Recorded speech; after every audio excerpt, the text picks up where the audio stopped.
our second 8th grade team, Call of the Wild. Close your eyes and listen carefully. You can hear them calling. Join us on our mission to save endangered species in our community. Help us answer the call of the wild. Welcome to the Call of the Wild Museum. I'm Emily, the director of the museum. Our museum has a dedicated team of research scientists who will be on site to answer your questions and help explain some of our initiatives. With us today is Rachel Altman, head of the Diamondback Terrapin Unit. Donovan Fifield works as a researcher in our endangered shorebird exhibit.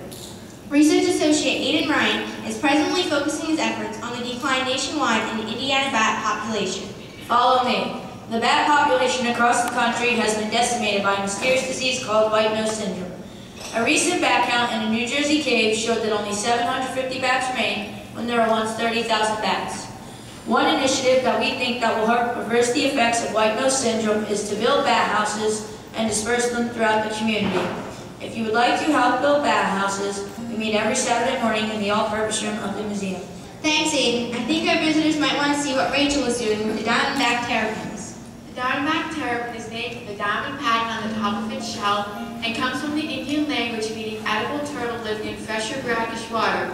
That's right, the turtle is edible and has generally been named turtle soup. That is not the only reason why the Diamondback terrapin is endangered. Coastal development has resulted in a large number of roadkills. In our area of South Jersey alone, over 500 adult female terrapins are killed each year attempting to set up nesting sites. Our team has been busy constructing and mending fencing to prevent this from happening. Even more deadly for the terrapin is the drowning in crab traps.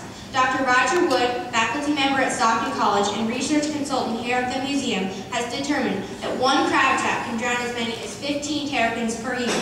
These deaths could lead into the tens of thousands across the United States. They could be prevented by a device called the Terrapin Excluder Device, which prevents the terrapins from entering the crab trap. If you are interested in our shorebirds, don't forget to visit our shorebird display. Check out our new Call of the Wild photo essay on the piping plover. The plover's populations have dwindled to only 120 nesting pairs. Nesting areas have been overdeveloped. More development means more people, which leads to more pollution and more predators on the beaches. Plover's eggs are so brilliantly camouflaged they are easy to step on. Myself and the other members of the Call of the Wild Museum teams have done experiments to find the best way to protect these eggs. We have determined that fencing is the most effective. We have been busy this spring setting up fencing on our local Long Beach Island. Our efforts here at the museum go beyond just initiatives for threatened and endangered species. We also monitor the condition of species who have been removed from the threatened or endangered species list. One of our success stories is the peregrine falcon.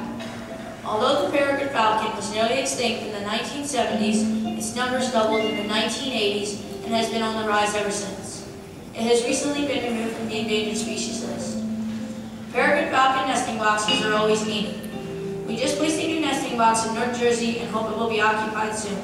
We have collected hundreds of petitions to help stop commercial harvesting of horseshoe crabs. Our efforts have been successful, and the governor of New Jersey has passed a bill that prohibits commercial harvesting of horseshoe crabs in our area. We are hoping that our efforts to get the red knot declared as an endangered species will be just as successful. Don't forget to sign our petitions before you leave. In the last 20 years, the red knot population has declined from over 100,000 to less than 15,000. To find out more about how the red knot and the horseshoe crab are connected, visit our display. Now you know that when a species is in decline, other species that rely on it are affected as well. It affects the entire food chain. In New Jersey alone, there are 156 species designated as endangered or threatened. We are dedicated to ensuring that these species do not become extinct. Extinction is forever. We need your help. We need the help of everyone. We cannot do it alone. If you would like to volunteer, please sign up at a help desk. You can also sign up for our monthly email newsletter, or you can check out our website for our research and preservation initiatives. In our museum store, you can find educational activity booklets and other outreach items. Arrange a visit today for our traveling museum to visit your school or community organization. Spots are filling up fast for the summer and fall. Feel free to explore the museum. Touching is allowed and encouraged at the displays, and we'll be happy to answer any questions that you may have. Thank you, and enjoy the rest of your visit at the Call of the Wild Museum.